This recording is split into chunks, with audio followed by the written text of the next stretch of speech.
இன்றைய காலகட்டத்தில் ஏராளமான கல்லூரிகள் வணிக நோக்கத்திலேயே தொடங்கப்படுவதாக ஆளுநர் RN ரவி தெரிவித்துள்ளார்.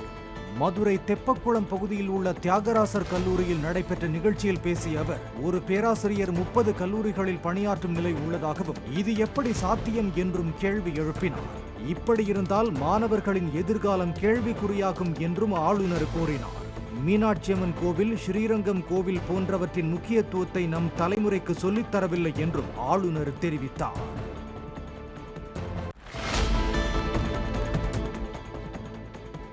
திண்டுக்கல் மாவட்டம் பழனியில் அடுத்த மாதம் 24 மற்றும் 25 ஆகிய தேதிகளில் நடைபெற உள்ள அனைத்துலக முத்தமிழ் முருகன் மாநாட்டிற்கான இலச்சினையை அமைச்சர் சேகர் பாபு வெளியிட்டார். சென்னை நுங்கம்பாக்கத்தில் நடைபெற்ற நிகழ்ச்சிக்கு பின்னர் செய்தியாளர்களிடம் பேசிய அவர், மாநாட்டை முன்னிட்டு பழனியில் உள்ளூர் விடுமுறை அளிப்பதற்கு முதலமைச்சர் ஒப்புதல் அளித்துள்ளதாக கூறினார். மலேசியா, ஆஸ்திரேலியா, லண்டன், சிங்கப்பூர் போன்ற ஒரு 12 நாடுகளிலிருந்து இந்த நிகழ்விலே பங்கேற்க இசை தந்திருக்கின்றார்கள். தொடர்ந்து பல அறிஞர்களை, மேலை நாட்டை சார்ந்தவர்களை இந்த மாநாட்டில் கலந்து கொள்ள வைப்பதற்குண்டான முயற்சிகளும் மேற்கொள்ளப்பட்டு வருகின்றன. தமிழகத்திற்கு புதிதாக 7200 பேருந்துகள் வாங்குவதற்கான நடவடிக்கை எடுக்கப்பட்டு வருவதாக கூறிய அமைச்சர் சிவசங்கர், பழுதான நிலையில் உள்ள பேருந்துகளை சீர் செய்யும் பணியும் மேற்கொண்டு வருவதாக தெரிவித்தார்.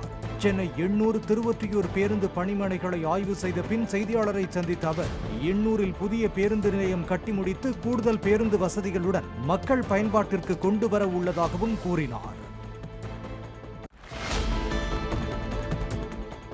இளநிலை மருத்துவ படிப்புகளுக்கான கலந்தாய்வு கால அட்டவணையை தேசிய மருத்துவ கலந்தாய்வு குழு வெளியிட்டுள்ளது. ஆகஸ்ட் 14ஆம் தேதி தொடங்கும் மருத்துவ கலந்தாய்வு 3 கட்டங்களாக நடைபெறும் என்று அறிவிக்கப்பட்டுள்ளது. ஆகஸ்ட் முதல் வாரத்தில் பதிவு நடைமுறைகள் தொடங்கும் எனவும், கலந்தாய்வு விவரம், அட்டவணை குறித்து மருத்துவ கலந்தாய்வு குழு இணையதளத்தில் மாணவர்கள் அறிந்து கொள்ளுமாறும் அறிவுறுத்தப்பட்டுள்ளது.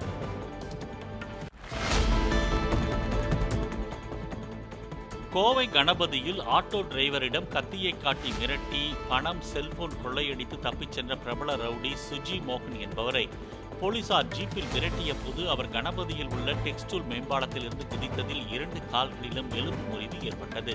அவர் மீது பல்வேறு வழக்குகள் நிலுவையில் இருப்பதும், அண்மையில் போதைப்பொருள் வழக்கில் சிறையிலிருந்து வெளியே வந்ததும் விசாரணையில் தெரிய வந்துள்ளது.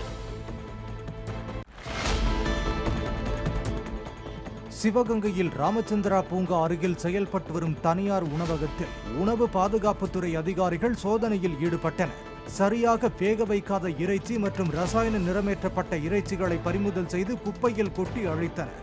சுகாதாரமற்ற முறையில் சமையலறை இருந்ததால் அவற்றை சரி செய்ய வலியுறுத்தி 3000 ரூபாய் அபராதம் விதித்தனர். கேரள மாநிலம் இடுக்கி மாவட்டத்தில் பருவமழை தீவிரமடைந்ததால் பல இடங்களில் மண் சரிவும், மரங்கள் முறிந்து விழுந்தும் போக்குவரத்து பாதிக்கப்பட்டுள்ளது.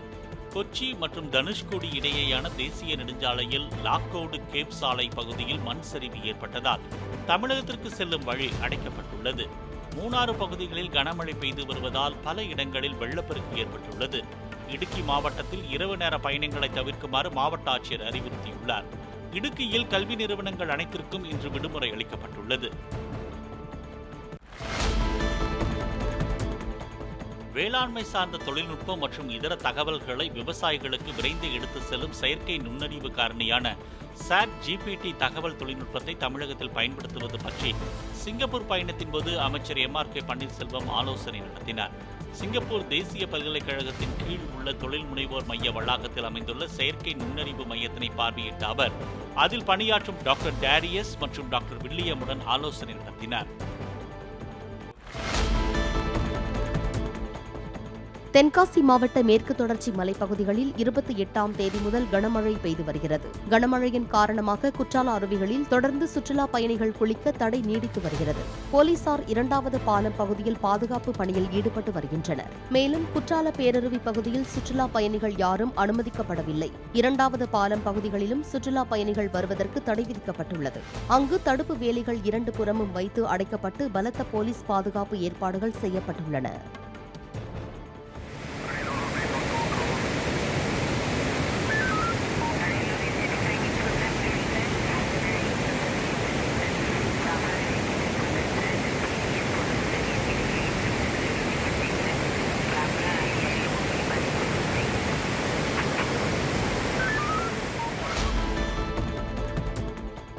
நடிகர்கள் விஷால் மற்றும் தனுஷ் புதிய படம் நடிக்க தயாரிப்பாளர்கள் சங்கம் சார்பில் கட்டுப்பாடுகள் விதிக்கப்பட்டுள்ள நிலையில் சென்னை தியாகராய நகரில் நடிகர் சங்கத்தின் அவசர ஆலோசனை கூட்டம் நடைபெற்றது. பின்னர் பேட்டியளித்த சங்கத்தின் பொருளாளர் கார்த்திக் தவறான முன்னெடுப்பை தயாரிப்பாளர்கள் சங்கம் எடுத்துள்ளதாக கூறினார். தயாரிப்பாளர் சங்கம் ஒரு அறிக்கை விட்டுருக்காங்க, அது பத்திரிகை செய்தியாக வெளியிட்டிருக்காங்க, தன்னிச்சையாக வெளியிட்டிருக்காங்க. எல்லார்ட்டையும் கலந்து ஆலோசிக்காமல் ஒரு புகாரும் அது போக ஒரு வேலை நிறுத்தமும் அவங்களா முடிவு எடுத்திருக்காங்க.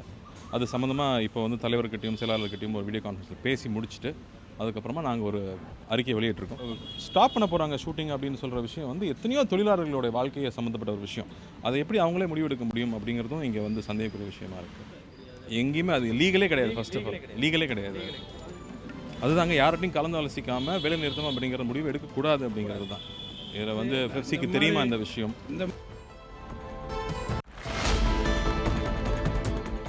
கேரள மாநிலம் மலப்புரம் மாவட்டத்திற்கு உட்பட்ட நிலம்பூரில் ஆற்றில் அடித்துச் செல்லப்பட்ட யானை ஒன்று பாதுகாப்பாக கரையேறியது.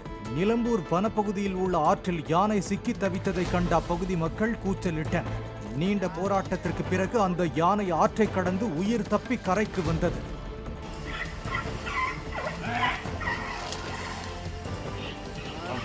betul-betul